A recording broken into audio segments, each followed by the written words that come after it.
Good day YouTube. This is a bit of a comparison video between Ubuntu 20.10 on the left and KDE Neon 5.20 on the right. So grab your stein of coffee and let's get started.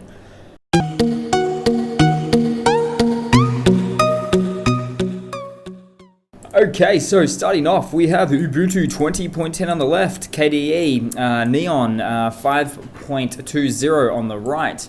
We'll have a look at some of the similarities and differences. I haven't really had a great deal of look at one of these, but we'll get as far as we can.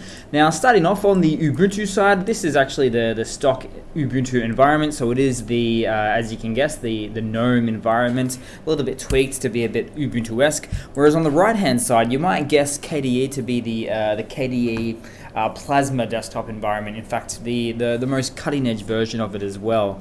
Now, if we were to go delve a little bit further and have a look at, say, the file managers, they will be a little bit different as well. You can see on the right-hand side, KDE Neon actually does use the Dolphin file manager, which is pretty consistent with Ubuntu and other versions of KDE Linux there. Whereas on the right-hand side, we've got the GNOME files or Nautilus. It goes by many names, both fully functioning, both usable file management systems there. If we were to go delve a little bit further, we can see a couple of interesting things here where Ubuntu 20.10 has one of the later kernels, 5.8, whereas KDE Neon is actually running on slightly older, so 5.4 there. Let's close this out there a bit.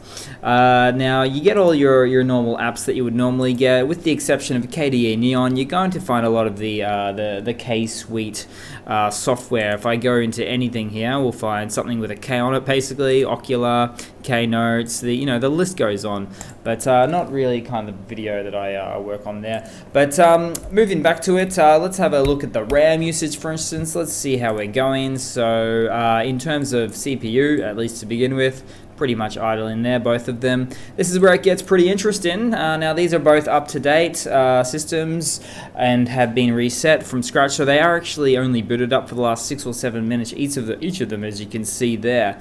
Now, there's nothing else in the background running except, of course, for the operating system itself, and we can see we're running at about 650 megabytes of RAM for the Ubuntu system on boot up and 530 megabytes of RAM for KDE. So it is actually a little bit more optimized, surprisingly. It used to be a bit more known as a heavyweight desktop environment, the KDE Plasma desktop environment there, but no, quite a little bit better there. So that's really nice to see. But that's just a pretty quick, fun video, guys, just to show you the comparison and the differences and what's going on with these two operating systems. Thanks for watching. Please leave a comment, subscribe, hit that like button, and I do hope to see you guys there in the next one.